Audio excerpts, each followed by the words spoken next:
Corona virus ने दुनिया में अब तक 3 लाख से ज़्यादा लोगों की जान ले ली है और संक्रमितों की संख्या 45 लाख के पार हो चुकी है, जबकि 16,58,000 से ज़्यादा लोगों ने कोरोना को मात दी है। दुनिया में सबसे ज़्यादा प्रभावित देश अमेरिका में वायरस से मरने वालों की संख्या 85,000 को पार कर चुकी है। 14,30,000 से ज़्यादा लोग संक्रमित हैं।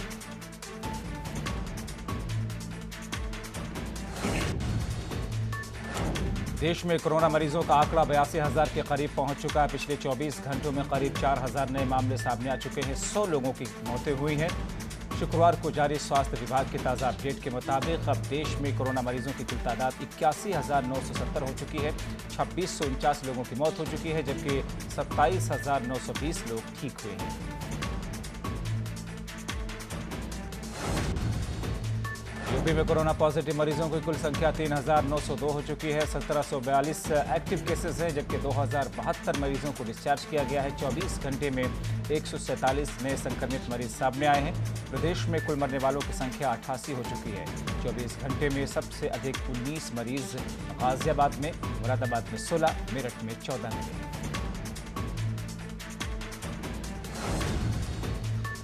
महाराष्ट्र में कोरोना संक्रमितों की संख्या 27,000 के आंकड़े को पार कर चुकी है। खबर यह भी है कि महाराष्ट्र में मरने वालों की तादाद भी 1,019 हो चुकी है। कोरोना के मामलों के लिहाज से नंबर 2 पर गुजरात है, जबकि दिल्ली में भी आंकड़ा करीब 8,500 हो चुका है।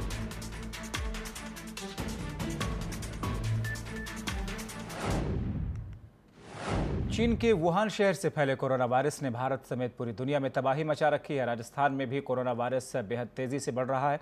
गुरुवार को राजस्थान में कोरोना वायरस के 206 मामले सामने आए, जो अब तक सूबे में एक दिन में आए कोरोना मरीजों की सर्वाधिक संख्या है। इनमें से कोरोना से सर्वाधिक 59 मामले उदयपुर से सामने आए हैं, जो कि एक चिंता का विषय है।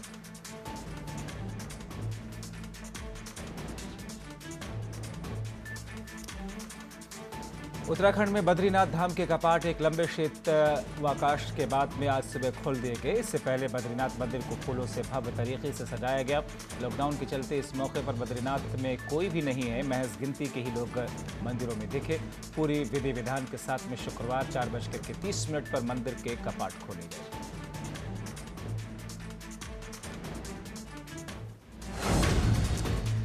यूपी में कोरोना वायरस के बढ़ते मामलों को देखते हुए एक बड़ा फैसला लिया गया है। सभी मेडिकल स्टोर्स को खांसी, जुकाम, बुखार की दवा देने वाले लोगों के लिए उनका ब्यौरा रखना होगा। बिना अपना नाम पता बताए मेडिकल स्टोर वाले खांसी, जुकाम की दवा नहीं दे सकते हैं। गुरुवार को आंधी, बारिश और ओलावृष्टि के बाद में मौसम ने अचानक मिजाज बदला है। आज यानी शुक्रवार को भी दिल्ली, एनसीआर समेत देश के कई हिस्सों में आंधी और बारिश की संभावना जताई गई। पहाड़ी इलाकों में भी मई के महीने में भी बर्फबारी हो रही है। मौसम विभाग ने कई राज्यों में अलर्ट जारी किया है बारिश का। ओडिशा में चक्रवाती तूफान नुकसान पहुंचा सकता है। दिल्ली के सबसे बड़े नगर निगम नॉर्थ एमसीडी कमिश्नर वर्षा जोशी का तबादला कर दिया गया है। अभी उनके नई तैनाती की जानकारी नहीं दी गई है, जबकि साउथ एमसीडी के कमिश्नर ज्ञानेश भारत को नॉर्थ एमसीडी का कमिश्नर अतिरिक्त कार्यभार सौंपा गया है। वर्षा जोशी काफ़ी तेज तर्रार अधिकारी मानी जाती है, लेकिन दिल्ली में जितनी तेजी से कोरोना वायरस पांव पसार रहा है, नॉर्थ एमसीडी उतनी तेजी से काम नहीं कर पा रही थी। आंध्र प्रदेश सरकार प्रवासी मजदूरों की मदद के लिए आगे आई है। कई प्रवासी मजदूर तेलंगाना पार करते हुए पैदल तमिलनाडु, कर्नाटका और तेलंगाना जा रहे। सरकार ने प्रदेश के हाईवे पर रिलीफ कैंप लगाने का फैसला लिया है, ताकि प्रवासी उसमें आराम कर सके। कैंप में उनके खाने पीने का बंदोबस्त किया गया है। सुप्रीम कोर्ट के जज ने खुद को और परिवार को क्वारंटीन कर लिया है। दरअसल जज का रसोइया कोरोना पॉजिटिव मिला है। रसोइया 7 मई से छुट्टी पर था और कल कोरोना पॉजिटिव मिला है। स्वास्थ्य अधिकारियों का मानना है कि छुट्टी के दौरान रसोइया कोरोना संक्रमित हुआ। एहतियातन जज ने अपने परिवार के साथ में क्वारंटीन कर लिया। देश के कई हिस्सों से प्रवासी मजदूरों की घर वापसी जारी है, लेकिन इसी बीच में अलग अलग शहरों से मजदूरों और फैक्ट्री में काम करने वाले कर्मचारियों के विरोध प्रदर्शन की खबरें भी सामने आ रही हैं। मथुरा में यमुना एक्सप्रेसवे पर रोक के बावजूद मजदूरों ने पूरा हाईवे जाम कर दिया। पंजाब के संगरूर में सैलरी और जबरन काम कराने को लेकर के मिल मजदूरों ने प्रदर्शन किया, तो वहीं अलवर में वेतन नहीं मिलने से सड़क पर मजदूरों ने हंगामा किया।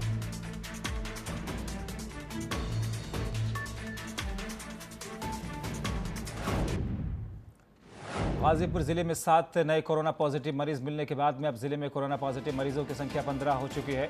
7 नए कोरोना मरीज मिलने के बाद में स्वास्थ्य महकमे में हड़कंप है। ऐसे में जिला प्रशासन ने कोरोना पॉजिटिव मरीजों के गांव को पूरी तरह सील करके हॉटस्पॉट घोषित कर दिया है। डीएम ने लोगों से अपील की है कि वो सतर्कता बरतें, सोशल डिस्टेंसिंग का पालन करें, बाहर से आए लोगों को मेडिकल चेकअप के बाद में होम क्वारंटीन करें।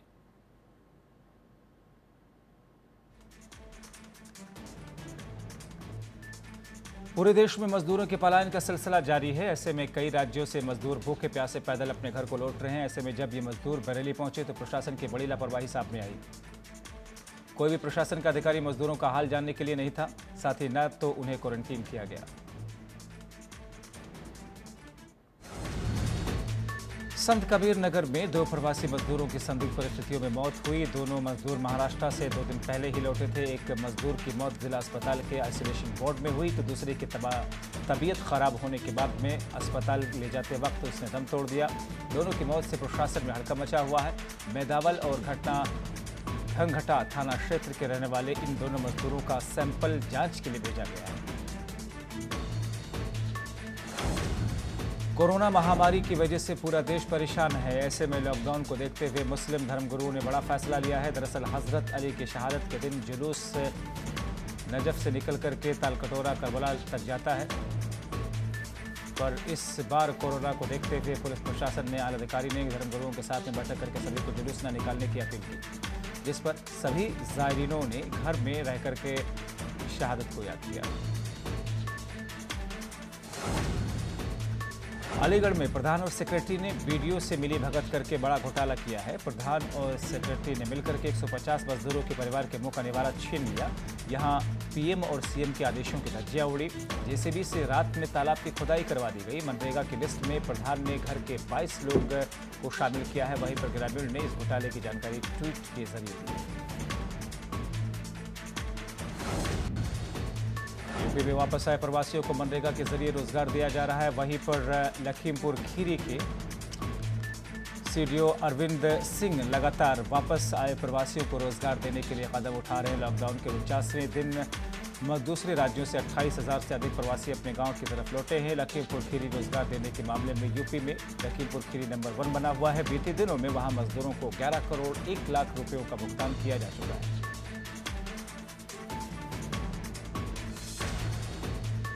वाराणसी में लॉकडाउन की वजह से काशी विश्वनाथ मंदिर के कपाट 20 मार्च से बंद हैं।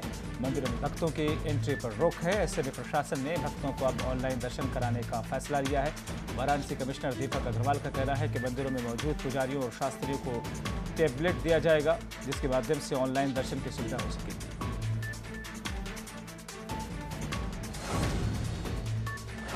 उत्तराखंड में जिस बड़ी संख्या में प्रवासी मजदूर आ रहे हैं उसने उत्तराखंड में कोरोना संक्रमण को तेज कर दिया है। पिछले 2 दिनों में प्रदेश में 9 कोरोना मरीज मिले हैं और सभी प्रवासी हैं। ऐसे में अब सरकार ने भी इस मामले को गंभीरता से लेते हुए जिलों को रैपिड टेस्ट करने के निर्देश दिए हैं, जिसके तहत 45 साल से ऊपर या फिर बीमार मरीजों को राज्य की सीमाओं में ही टेस्ट के बाद में क्वारंटीन करने के निर्देश दिए गए हैं।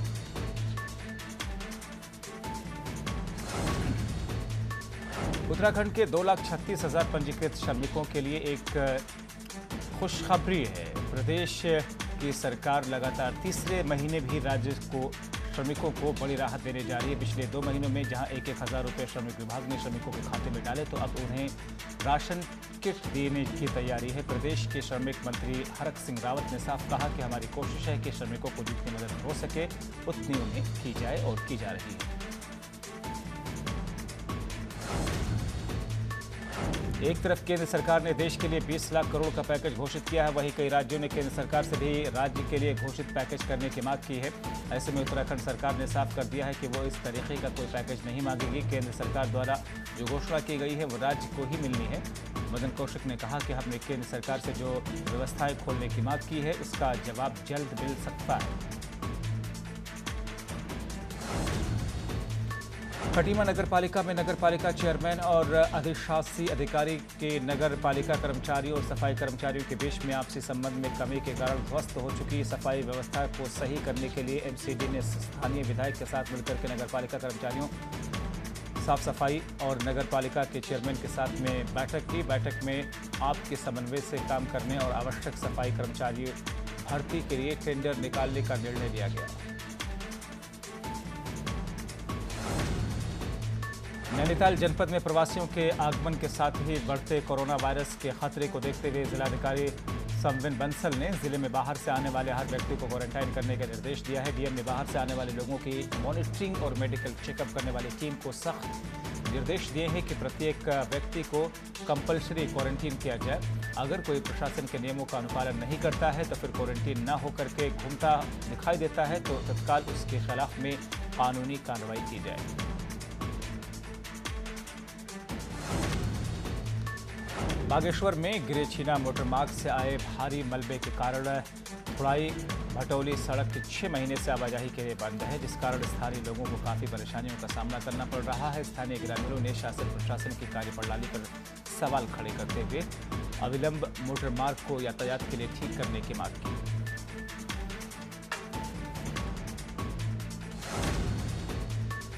उत्तराखंड में कोरोना पॉजिटिव मरीजों को क्वारंटाइन करने के साथ साथ प्रवासियों को सुरक्षित घर पहुंचाने की जिम्मेदारी पुलिस और एसडीआरएफ के जवानों की है। ऐसे में उनकी सुरक्षा को लेकर के भी चिंताएं हैं।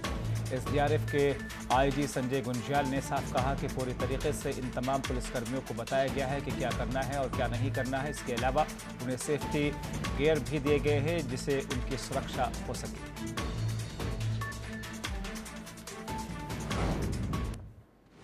प्रतापगढ़ में जिलाधिकारी के आदेशों को दरकिनार करने का मामला सामने आया। दरअसल भोपिया मऊ के डॉक्टर जयमंगल सिंह प्रशिक्षण संस्थान में बने क्वारंटीन सेंटर में उप जिलाधिकारी गायब रहे। दरअसल गुजरात से चल करके प्रयागराज पहुंचे कई लोग क्वारंटीन सेंटर पहुंचे। 600 लोगों के मौजूद होने के बाद भी आला अधिकारी मौके से गायब थे। उनके लिए किट और खाने के इंतजाम नहीं किए गए थे।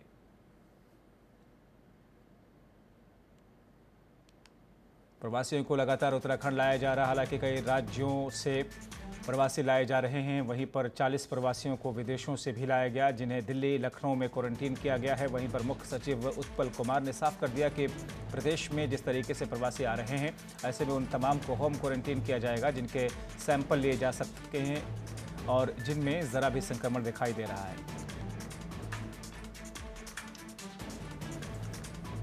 कोरोना संकट के बीच में लोग ज़रूरतमंदों की मदद के लिए आगे आ रहे हैं और ऐसे में राजधानी लखनऊ में हिंदू मुस्लिम एकता की अनूठी मिसाल देखने को मिली।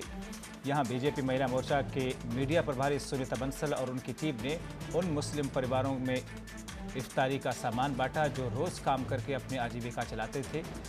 रोज़ेदारों ने बताया कि इफ्तारी के लिए सामान न होने की वजह से रोज़ा खोलने में परेशानी होती थी। ऐसे में रोज़ेदारों ने सामान मुहैया कराने के लिए सुनीता बंसल और उनकी टीम का शुक्रिया अदा किया।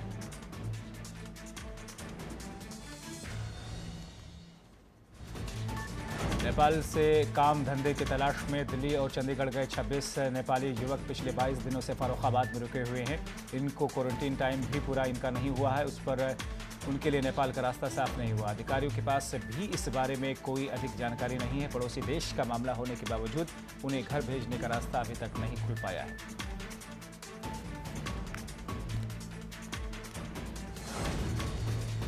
अलीगढ़ में कोरोना पॉजिटिव पिता का उसके बेटे में बिना पीपीई किट पहने अंतिम संस्कार किया, जिसके बाद में प्रशासन कार्रवाई करने की बात कर रहा है। दरअसल अलीगढ़ में एक कारोबारी की कोरोना संक्रमण की वजह से मौत हो चुकी है, जिसके बाद में प्रशासन ने मृतक के शव को खास तरीके से बॉडी बैग में रख करके सौंपा। वहीं पर प्रशासन की रोक के बाद भी अंतिम संस्कार में कई लोग शामिल हुए। अंतिम संस्कार करने के लिए पुत्र ने न तो मास्क पहना न ही पीपीई किट, जिसके बाद में मामला संज्ञान में आने के बाद कार्रवाई करने की बात कही जा रही है।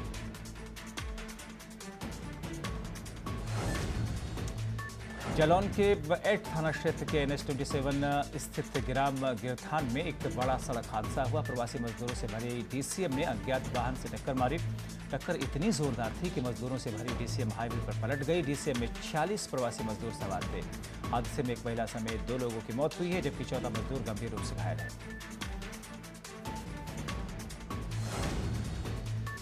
बुलंदशहर में माल ले जा रहे 2 ट्रकों में आमने सामने की टक्कर हो गई। टक्कर के बाद में ट्रक में भयंकर आग लग गई। मौके पर पहुंची हाईवे पुलिस ने ट्रकों में फंसे चालकों को निकाल करके जिला अस्पताल में भर्ती करा दिया और दमकल की गाड़ी ने आग पर काबू पा लिया।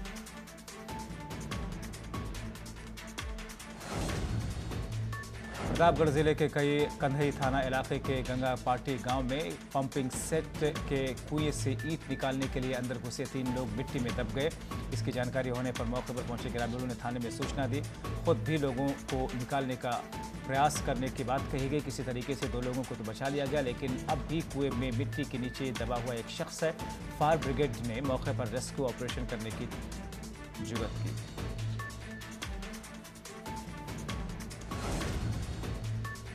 जौनपुर में प्रयागराज से शाहगंज की तरफ जा रहा ट्रक सड़क किनारे पलट गया। इस हादसे में 7 प्रवासी मजदूर दब गए, जिसमें से एक मजदूर की मौके पर मौत हो गई। जेसीबी और स्थानीय लोगों की सहायता से पुलिस ने सभी मजदूरों को निकाल करके जिला अस्पताल भेजा। मजदूरों की हालत नाजुक बनी हुई है।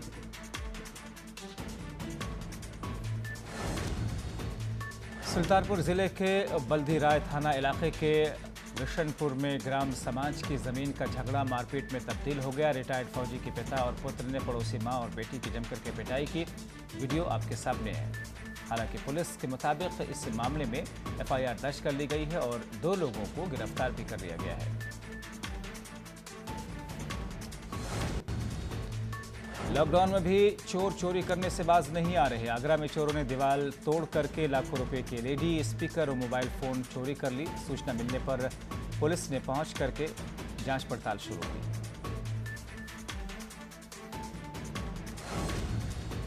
मुजफ्फरनगर के थाना मीरापुर क्षेत्र के कुतुबपुर झाल पर देर रात पुलिस और बदमाशों के बीच में मुठभेड़ हुई। 15,000 के इनामी बदमाश शाहिद गोली लगने से घायल हो गया। पुलिस ने घायल बदमाश के कब्जे से एक तमंचा, कारतूस और एक मोटरसाइकिल बरामद की। अंधेरे का फायदा उठा करके दूसरा घायल बदमाश का साथी मौके से फरार हो गया।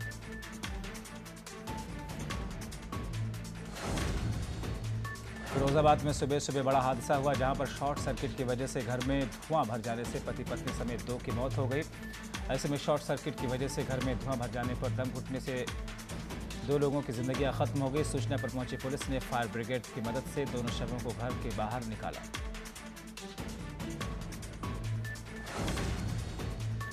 बागपत में एक शख्स ने अपने बेटे की हत्या कर दी। मृतक का नाम मोहित था। मोहित का अपने पिता के साथ में किसी बात को लेकर के कहासुनी हो गई। झगड़ा इतना बढ़ गया कि पिता ने अपने बेटे की रॉड से पीट करके हत्या कर दी। पुलिस ने गिरफ्तार कर लिया पिता को और शव को पोस्टमार्टम के लिए भेज दिया।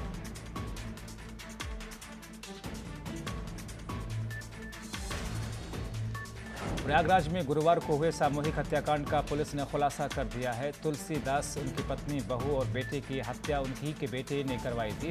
पुलिस ने हत्यारे बेटे के साथ में उसके एक दोस्त को गिरफ्तार कर लिया। साथ ही पुलिस वारदात में शामिल 2 भाड़े के हत्यारों की तलाश हो रही है। पुलिस के मुताबिक आतिश का एक महिला से अवैध संबंध था, जिसका घर वाले विरोध कर रहे थे।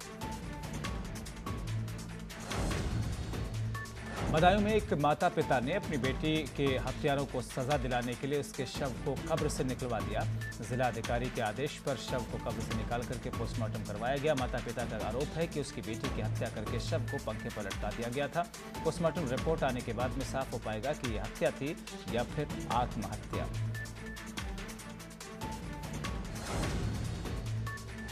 यूपी सरकार ने घटते राजस्व को बढ़ावा देने के लिए लॉकडाउन की अवधि में ही बालू घाट खोलने का फरमान जारी कर दिया था। कौशाम्बी में बालू खनन शुरू होते ही ओवरलोडिंग और बालू वाहनों की आवाजाही भी शुरू हो चुकी है।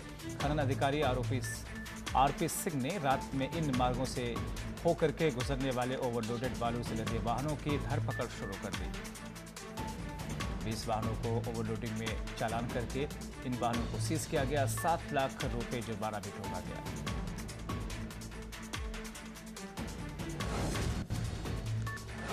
हापुड़ के थाना क्षेत्र बहादुरगढ़ क्षेत्र के भतस्याना गांव में पुरानी हवेली तोड़ते वक्त पोटली में बंधे सोने चांदी के जेवरात मिले हैं। जेवरात लेकर के हवेली तोड़ रहे मजदूर फरार हो गए।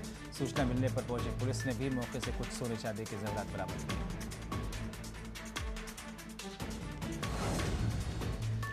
प्रयागराज कौशाम्बी की सीमा में पुलिस और बदमाशों के बीच में मुठभेड़ हो गई। पुलिस की जवाबी कार्रवाई में बदमाशों को गोली लगी, जिसे पुलिस ने घेराबंदी करके गिरफ्तार कर लिया। पकड़ा गया बदमाश कई मामलों में वंचित चल रहा था। बदमाश दीपर मूल रूप से दुल्हापुर गांव का रहने वाला बताया जा रहा है। चित्रकूट के मऊ थाना क्षेत्र के अंतर्गत NH 35 अहरी पेट्रोल पंप के पास में 35 वर्षीय अज्ञात व्यक्ति का शव मिला। अज्ञात शव की सूचना से इलाके में हड़कंप। वहीं स्थानीय लोगों ने शव की सूचना मिलने पर पुलिस को जानकारी दी। शव पोस्टमार्टम के लिए भेजा गया। मामले की तफ्तीश में पुलिस जुटी है। मृतक की अभी तक पहचान नहीं हो पाई।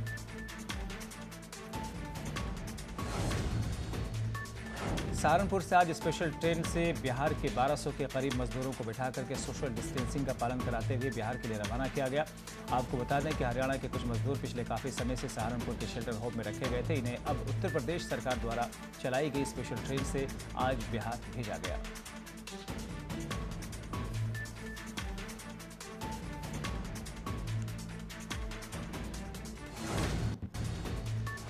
गोंडा में क्वारंटीन सेंटर की लापरवाही की खबर है। क्वारंटीन सेंटर में रखे गए मजदूरों को सांप ने काट लिया, जहां उसे जिला अस्पताल भेजा गया।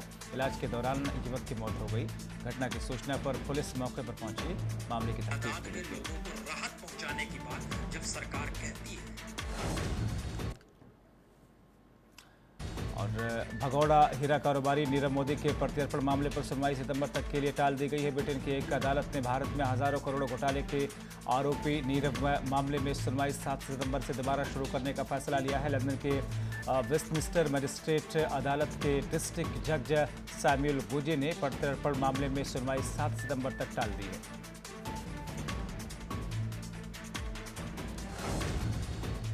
कोरोना वायरस के चलते नेशनल लॉकडाउन को 1 महीने से ज़्यादा का समय हो चुका है। एक्ट्रेस कैटरीना कैफ लगातार इंस्टाग्राम पर कुछ न कुछ पोस्ट कर रही हैं। कैटरीना की लेटेस्ट पोस्ट घरेलू हिंसा से पीड़ित महिलाओं के लिए है। कैटरीना ने घरेलू हिंसा पीड़ित के लिए काम कर रही संस्था स्नेहा की सहायता करने का फैसला लिया है।